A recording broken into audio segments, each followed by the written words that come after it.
Hello hello everyone, hi students, कैसे हैं आप सब लोग। आई होप बहुत अच्छे से होंगे और आपकी प्रिपरेशन भी एग्जाम्स की काफी अच्छे से चल रही होगी।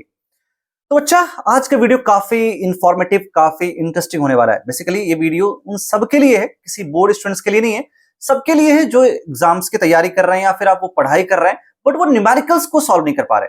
उन्हें थ्योरी अच्छे से आ रही है, वो थ्योरी कॉन्सेप्ट्स को भी समझ रहे हैं, कई बार वो फॉर्मूला याद नहीं कर पाते, फॉर्मूला याद होते हुए न्यूमेरिकल सॉल्व नहीं कर पाते।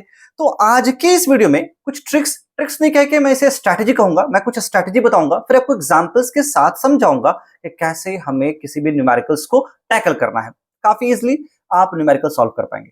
तो आप किसी भी ग्रेड में हो, 9, 10, 11, 12, आपको बेफिक्र होकर अब न्यूमेरिकल सॉल्व करना है, बट आप इस स्ट्रैटेजी को फॉलो करेंगे। तो चलिए शुरू करते हैं, देर नहीं करते। और इस स्ट्रैटेजी को आपको शुरुआत से करनी है, ऐसा नहीं कि एग्जाम से पहले। एग्जाम से पहले क्या करना है वो तो आपको मैं बताऊंगा ही, बताया भी मैंने। तो वीडियो को शुरू करते और अच्छे से इस सारी चीजों का फॉलो करेंगे। तो इजी ट्रिक क्या है, बेसिकली इजी स्ट्रैटेजी क्या है वो देखिए। तो सबसे पहले बच्चा क्या करना है आपको, अगर आप पढ़ाई कर रहे हैं तो आपको बेसिक कॉन्सेप्ट होना बहुत जरूरी है। बेसिकली बेसिक कॉन्सेप्ट का मतलब है तो आपको यह पता होना चाहिए कि आप क्या पढ़ रहे हैं, बेसिकली चैप्टर के अंदर है क्या। थ्योरी कॉन्सेप्ट्स की रिक्वायरमेंट होनी चाहिए, यहाँ पर रिक्वायरमेंट है। तो आपको थ्योरी तो बेसिक पता ही होना चाहिए। अगर आपको थ्योरी अच्छे से क्लियर है, बहुत बढ़िया। थ्योरी के साथ साथ इंपॉर्टेंट क्या है, मैथमेटिकल कैलकुलेशंस आपको आने चाहिए। मैथमेटिकल कैलकुलेशंस आपको divide, addition, subtraction, decimal, exponent, इन सब की जानकारी, कैसे कैलकुलेशंस करने हैं आपको पता होना चाहिए। आप 9th से आप देखेंगे, जब हमारे पास न्यूमेरिकल्स ऐड होता है फिजिक्स के अंदर में, तो फिजिक्स के न्यूमेरिकल्स में ग्रेविटेशन के चैप्टर्स हों या फिर आपको दूसरे जो चैप्टर्स हमारे पास मोशन क्या जाते हैं, कई बार उनमें 10th में इलेक्ट्रिसिटी से आपको देखेंगे तो कई बार हमें एक्सपोनेंशियल टर्म्स में जो वैल्यूज होती है वो हम सॉल्व नहीं कर पाते। मोस्टली स्टूडेंट्स को मैंने देखा है वो फिजिक्स में क्लास 9, 10th में वो बेसिक कैलकुलेशंस में मिस्टेक कर जाते हैं, जिससे उनको प्रॉब्लम होता है। तो इस पर भी फोकस करेंगे। तो थ्योरी करना है और मैथमेटिकल कैलकुलेशंस आपको आने चाहिए, बेसिक्स। ये पहली चीजें। और ऐसा नहीं कि आप ये पहले दिन से करेंगे, आपको जब सेशंस की शुरुआत होती है, जब आप पढ़ाई करना शुरू करते हैं, तब से आपको ये करना है। सबसे पहला, you should have basic concepts of that chapter. Second चीज आपको क्या करनी है बच्चा, फॉर्मूला बहुत इंपॉर्टेंट है। फॉर्मूला आपको याद करना है, उस चैप्टर के जो कॉन्सेप्ट हैं उस पर बेस्ड जो भी फॉर्मूलाज है आपको याद होने चाहिए। देखो, आप सोचोगे कि मैं न्यूमेरिकल सॉल्व कर लूं, आपको फॉर्मूला याद नहीं है तो मुश्किल है। और ऐसा नहीं कि फॉर्मूला रटना है आपको, आप जब प्रैक्टिस करोगे तो ऑटोमेटिक फॉर्मूलाज भी याद हो जाएंगे। तो ये आपको बाद में भी ऑटोमेटिक होगा कि आप प्रैक्टिस करते गए, वो प्रोपोर्शनल टू प्रैक्टिस है फॉर्मूला याद करना। लेकिन मैं कहूंगा कि फॉर्मूला भी याद करते चाहे आप। चलो, यूज कहां करना है वो तो आपको बाद में आएगा, बट फॉर्मूला याद होना चाहिए। थर्ड चीज देखें, एग्जाम्पल्स को आप देखें। एग्जाम्पल्स कौन से, मोस्टली आप पहले इजी फर्स्ट, इजी एग्जाम्पल्स को पहले देखेंगे, देन आफ्टर आप चलेंगे हार्ड वाले एग्जाम्पल्स की तरफ। क्लियर है? आई होप आपको मजा आ रहा होगा, आप चीजें भी समझ में आ रही होंगी। बेसिक कॉन्सेप्ट, थ्योरी क्लियर हो गया, फॉर्मूला याद है आपको, अपने एग्जाम्पल्स भी देख लिए, बहुत बढ़िया। अब क्या करेंगे बच्चा, अब आप चलेंगे प्रॉब्लम्स की तरफ। प्रॉब्लम्स में ऐसा नहीं कि आपको कहीं से भी सॉल्व करना है, easy easy formula based examples को सॉल्व करना है। फॉर्मूला बेस्ड एग्जांपल्स को आप पहले, सॉरी, न्यूमेरिकल्स को सॉल्व करेंगे। इससे क्या होगा, ऐसा करने से आपकी कॉन्फिडेंस बिल्डअप होगी। जब आपके अंदर कॉन्फिडेंस आ जाएगा ना, तो आप अच्छे से बड़े बड़े क्वेश्चंस को भी समझ के सॉल्व कर पाएंगे। तो इजी क्वेश्चंस को फिर आपको टैकल करना है। देन आफ्टर, उसके बाद ऐसा नहीं कि छोड़ देना है, प्रैक्टिस करनी है आपको, अलग अलग क्वेश्चंस को प्रैक्टिस करना है। देखो, मैं पहले भी वीडियो में बता रखा है कि क्वेश्चंस को सॉल्व करने से ही आपको चैप्टर की क्लैरिटी होती है। आपने भले ही पूरे चैप्टर को अच्छे से पढ़ा है, अगर आपने प्रैक्टिस की है, क्वेश्चंस को लगाया है, बहुत सारे क्वेश्चन सॉल्व किए हैं, आपकी प्रैक्टिस हो जाएगी। तो मैं यहां न्यूमेरिकल्स की बात कर रहा हूं, तो प्रैक्टिस करें न्यूमेरिकल्स को। Easy, hard, then moderate. Easy, hard, then moderate, last में मॉडरेट करना है ना। इससे क्या होगा, कॉन्फिडेंस आपका बढ़ेगा। एक बार आपने डिफिकल्ट क्वेश्चन कर लिया ना, तो वो लगेगा अच्छा, ये भी कर सकता हूं। क्लियर? तो ये तो स्ट्रैटेजी फॉलो करनी है शुरुआत से। 10 दिन पहले, 20 दिन पहले, महीने दिन पहले आप ऐसा नहीं कर सकते एग्जाम्स के। You have to follow the same strategy throughout the year, throughout the semester, throughout the session. आपको स्ट्रैटेजी पता चल गई, अगली बार से अप्लाई करेंगे आप। लेकिन अप्रोच क्या होगा, आपके पास एक स्टेटमेंट दे रखा है। अब किस स्टेटमेंट से आप क्या समझ रहे हैं, कैसे न्यूमेरिकल आप सॉल्व करेंगे, वो समझाता हूं। देखो, सबसे पहले आपको मैथमेटिकल अंडरस्टैंडिंग, जैसे मैंने बताई, इंग्लिश की अंडरस्टैंडिंग भी होनी चाहिए। अगर आप क्वेश्चंस को समझ ही नहीं पा रहे हैं तो आपको सॉल्व क्या करेंगे, इन, ऑन, एट, इन सब की समझ होनी चाहिए, ताकि क्वेश्चंस का आप एग्जैक्ट मतलब समझ पाए। बेसिक, ऐसा नहीं बोल रहा हूं कि इंग्लिश में आप बहुत अच्छे होने चाहिए, ताकि आप इंग्लिश में अगर सॉल्व कर रहे हो तो हिंदी भी, अगर हिंदी आप पढ़ रहे हो तो हिंदी में भी समझ आपको होनी चाहिए। तो बेसिक अंडरस्टैंडिंग होना चाहिए। करना क्या है, क्या अप्रोच होगा सॉल्व करने का, आपको गिवन डेटा क्या है वो आप पहले लिख लें। आपको जो भी न्यूमेरिकल मैं एग्जांपल्स देकर समझाऊंगा, वीडियो को आखिर तक देखेंगे तो आपको समझ में चीजें आ जाएगी कैसे सॉल्व कर रहा हूं मैं न्यूमेरिकल्स। तो गिवन डेटा आप लिख लें कि आपको कौन कौन से डेटास गिवन है वहां पर क्वेश्चंस के अंदर में। देन आफ्टर आपको यह पता होना चाहिए बच्चा कि हमें निकालना क्या है, टू फाइंड। ये आपको पता होगा कि गिवन क्या क्या है और क्या फाइंड आउट करना है, तो ही तो फॉर्मूला लगाएंगे आप। Use appropriate formula. अब यहां पर आप फॉर्मूला लगाएंगे। कई बार ऐसा होता है कि आप डायरेक्ट फॉर्मूला यूज नहीं कर पाएंगे। बेसिकली गिवन डेटा है, टू फाइंड करने में आप डायरेक्टली फॉर्मूला यूज करेंगे तो आंसर नहीं आएगा। अगर आंसर आ गया बच्चा, अगर आंसर आ गया तो ओके है। अगर आंसर नहीं आ रहा है आपका, इसका मतलब फॉर्मूला वो यूज करना है जिससे कुछ और डेटा फाइंड हो जाए, जिससे कि वैल्यू आ जाए।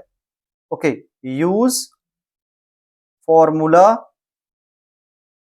To get desired value, desired data. अब हमें वो फॉर्मूला यूज करना है बच्चा जो हमें desired data they they. For example कई बार ऐसा होता है कि हमें वेलोसिटीज वगैरह दी है, डिस्टेंस निकालना है, तो हमें अगर एक्सेलरेशन भी पता हो जाए तो आसान हो जाएगा हमें यू लगाना मोशन का इक्वेशन। तो ऐसे केस में क्या करेंगे, तो हमें पहले यू वी टी से एक्सेलरेशन फाइंड आउट कर लेना है। इक्वेशन बता रहा हूं किनेमैटिक्स में आपको, मोशन में। ठीक है, अब एक्सेलरेशन आ गया, अब न्यूटन का थर्ड मोशन, सॉरी मोशन का थर्ड इक्वेशन लगा दें आप, आसानी से वहां पर इस निकल जाएगा, डिस्प्लेसमेंट आ जाएगा। तो कहने का मेरे मतलब है कई बार एक बार में नहीं, दो तीन स्टेप्स में आपको वैल्यू फाइंड आउट होंगी। ठीक है, तो आपको ये पता होना चाहिए गिवन क्या है, आप लिख लेंगे।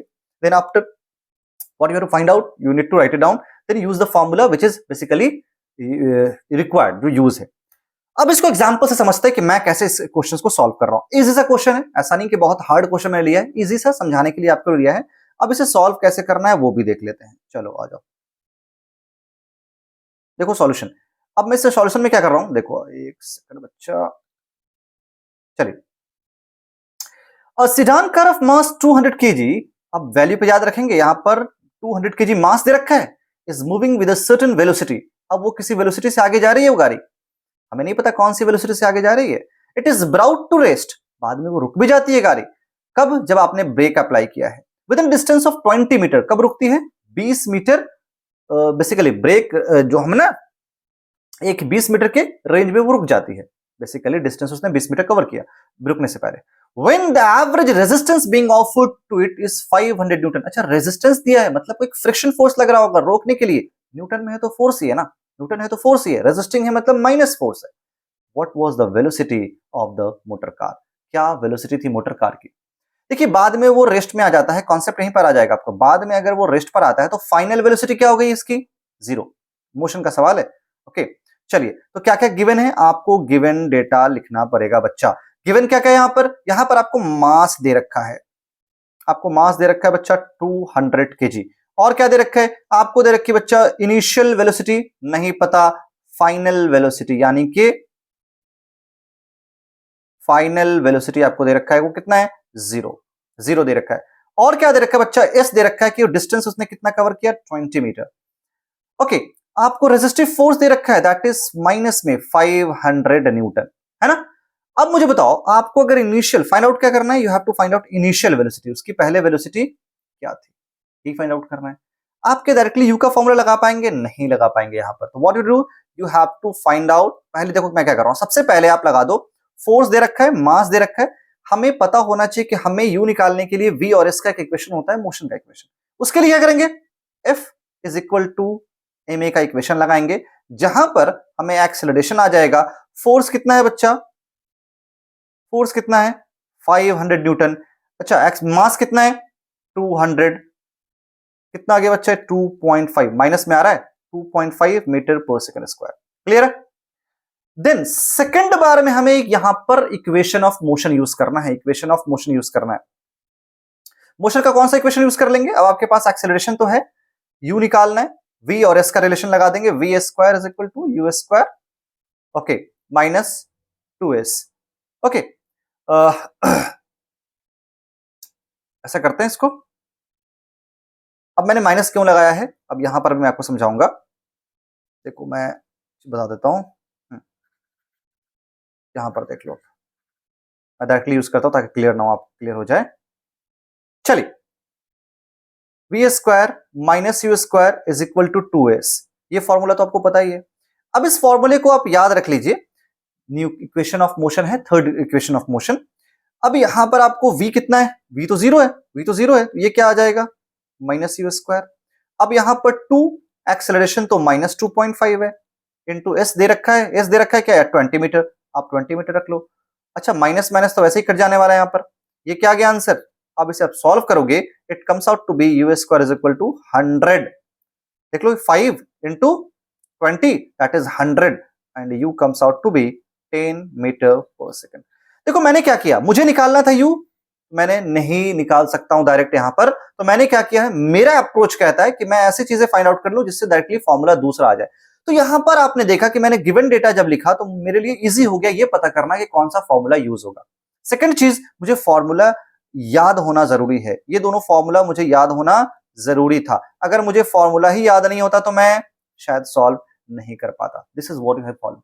तो मैंने एग्जांपल से समझाया कैसे न्यूमेरिकल्स को टैकल करना है। गिवन डेटा लिखेंगे, क्या पता करना है वो आपको पता होना चाहिए, फॉर्मूला याद होना चाहिए, देन आपको स्ट्रैटेजी यूज करना है।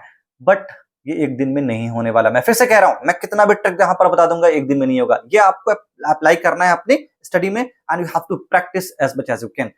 बहुत अच्छे से आप न्यूमेरिकल्स को टैकल कर पाएंगे। आई होप वीडियो काफी इंफॉर्मेटिव, काफी मजेदार और काफी आपके लिए बेनिफिशियल रहा होगा। अगले वीडियो में मिलेंगे लेक्चर्स के साथ भी और बहुत सारे ऐसे ट्रिक्स के साथ और बहुत ऐसे इंफॉर्मेशन के साथ जो आपकी एजुकेशन जर्नी को आसान बनाएगा और आपके लिए काफी इंफॉर्मेटिव होगा, बेनिफिशियल होगा।